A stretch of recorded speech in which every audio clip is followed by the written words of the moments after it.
So guys আসসালামু আলাইকুম। আমরা ঢাকা মিরপুর এক থেকে যাইতেছি বড় বাজার গিয়া মিষ্টির দোকানে মিষ্টি খাইনি। সবাই আসতেছি, আসার পরে একটা দোকান পাইলাম, পাওয়ার পরে একটা দোকান ঢুকলাম সবাই মিলে। ঢোকার পরে মামা বলতেছে, ভাই মিষ্টি কত করে?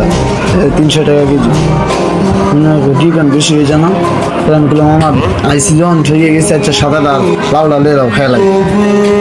তারপরে বাইরে গুলো মাইপা দিচ্ছি, দেখলাম মিষ্টিটা কেমন ভালো। আমার ছবি তোলার লাগে ব্যস্ত হয়েছে, তার মধ্যে আমি একটা না খাই আছি আগে। সেই মিষ্টিটা সেই থাকবে। আসলে খাইলো, সবাই খাইলো মোবাইলটিকে। মনে আবার টিকটক করতেছে, ও মা আবার টিকটক করে বাবা সবাই যাইতেছে সেলিব্রিটি।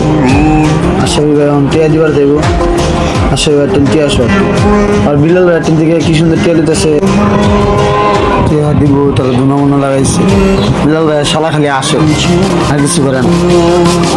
ডলার কি আচ্ছা যদি এখন বাইরে টিয়া দিলে যারা 2 কিলো ঝগড়া লেগেছি, বিলাল টিয়া দিল।